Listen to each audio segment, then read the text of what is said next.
Chers amis, chers abonnés, il faut que nous soutenions depuis quelques mois où nous avons décidé de lancer cette aventure par des tutoriels afin de partager notre savoir-faire et les formations de notre cabinet.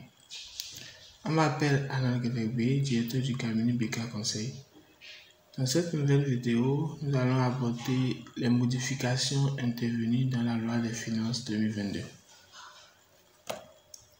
D'abord, il faut souligner que la loi des finances 2022 a consacré une reformulation et une nouvelle architecture du Code général qui a supprimé beaucoup d'articles redondants et intégré les notes circulaires et les arrêtés. Le nouveau Code général est structuré en 5 livres qui sont subdivisés en chapitres et en sections.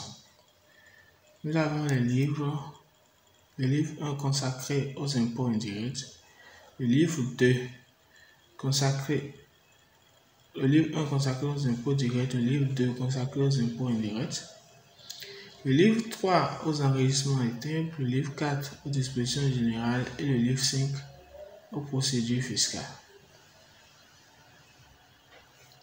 Avant de continuer dans ce tutoriel, nous allons vous demander de cliquer sur la cloche de notification, de vous abonner pour ne pas rater nos prochaines vidéos.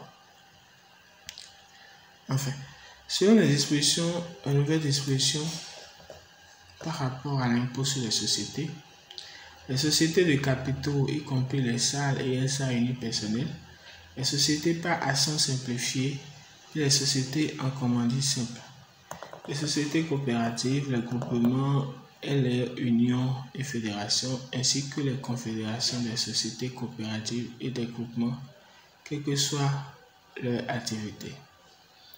Toute personne dont l'associé est une personne physique, toute société dont l'associé est une personne physique ou morale plutôt, sont désormais imposables à l'IS. Autrement dit, tout ce que je viens de citer, les sociétés de capitaux, les SAL et SA unipersonnels, les sociétés par action simplifiée, les sociétés en commandite simple, coopératives et autres, sont imposables à l'IS. La nouvelle modification de l'impôt sur les sociétés, vous allez voir, ne tient pas compte de l'imposition par rapport au chiffre d'affaires. Dès que vous rentrez dans la catégorie de la société ou dès que votre activité rentre dans cette catégorie, vous êtes imposable directement à l'impôt sur les sociétés. Donc, cette vidéo que nous faisons, c'est un résumé. Ça ne vous dispense pas de prendre le code et de lire les dispositions. S'il y a beaucoup d'éléments qu'on ne peut pas aborder à travers les vidéos, ça sera trop. Donc, ça ne vous dispense pas de la lecture du code, bien entendu. Alors, les nouvelles modifications ne tiennent pas compte des chiffres d'affaires, comme je viens de le dire. Cependant, il y a des formes de sociétés qui sont exclues de l'impôt sur les sociétés ou qui peuvent opter pour l'impôt sur les sociétés.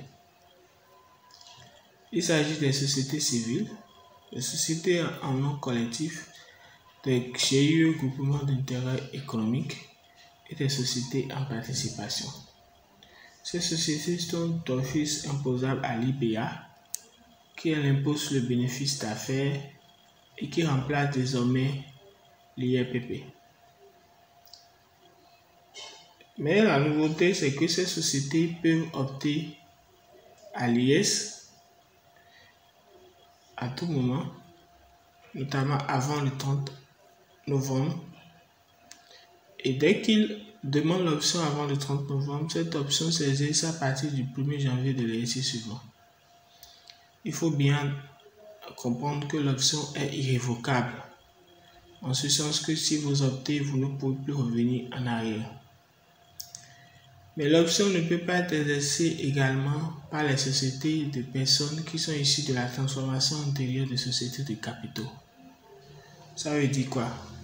Ça veut dire que si vous étiez une société de personnes, si vous êtes aujourd'hui une société de personnes, alors que avant votre statut était une société de capitaux, vous ne pouvez plus opter pour l'impôt sur les sociétés. Donc vous demeurez à l'IBA. Autre élément important intervenu dans les modifications, c'est qu'il n'existe plus la possibilité d'opter à l'IS ou à la TVA à partir de 20 millions de chiffre d'affaires.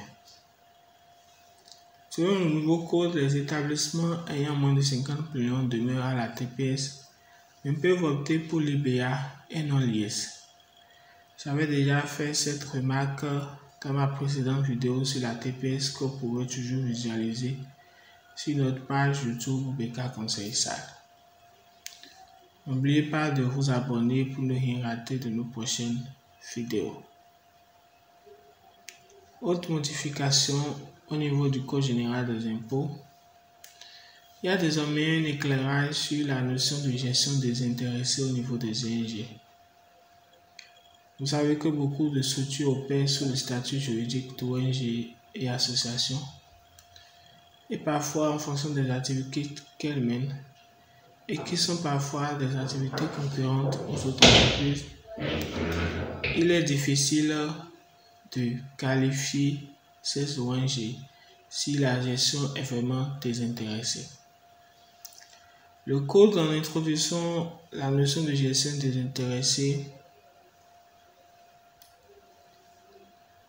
pour les ONG et les associations, dit qu'on peut considérer que la gestion est désintéressée lorsque les revenus des dirigeants sont inférieurs à 10 fois le SMIC. Donc je dirais inférieur ou égal, c'est-à-dire si les dirigeants aujourd'hui le SMIC est à 10, on ne gagne pas plus de 400 000, on peut dire que la gestion est désintéressée. Mais si c'est plus que ça, alors selon le code, la gestion n'est pas désintéressée. Et si la gestion n'est pas désintéressée, c'est que cette ONG devient imposable à l'impôt sur les sociétés. Autre modification, c'est que désormais les systèmes financiers décentralisés ne sont plus exonérés à l'impôt sur les sociétés que pour les activités d'épargne et de crédit. Autrement dit, les activités comme le Western Union, le Mobile Money, les ventes de carnet par exemple, et autres sont imposables à l'IS. La clôture de l'exercice est maintenue au 31 décembre,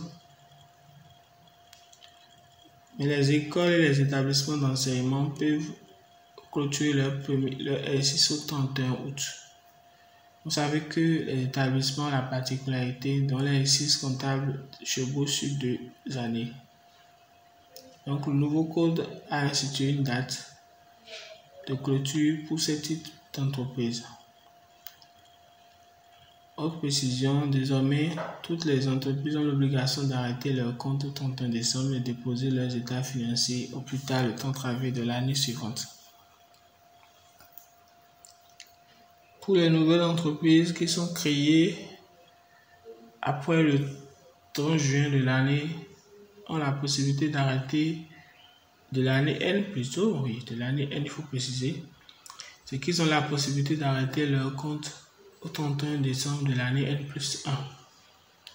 Cela veut dire que leur premier exercice va dépasser les 12 mois. Mais ces entreprises peuvent choisir aussi d'arrêter leur compte au 31 décembre de l'année N. S'ils décident de le faire, d'aller au 31 décembre de l'année N+1, elles sont obligées par contre d'informer l'inspecteur des impôts territorialement compétent plus tard le 31 janvier de l'année suivante, qui a l'obligation de leur répondre dans un délai de 15 jours. En cas d'absence de réponse, cela voudra dire que la demande est acceptée. Mais lorsque l'entreprise est créée en cours d'année, il faut reconnaître que l'entreprise doit payer le minimum en termes d'impôt sur société. Ce minimum est de 500 000, quels que soient les mois d'activité que l'entreprise a exercé.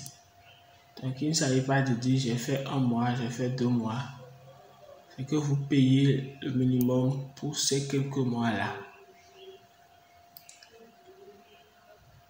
Nous voilà à la fin de la première partie de cette série de vidéos consacrée aux nouvelles dispositions du Code général des impôts sur l'impôt sur les sociétés. Nous espérons avoir été utiles pour vous. Pour ne rien manquer de nos prochaines vidéos, abonnez-vous, likez et partagez.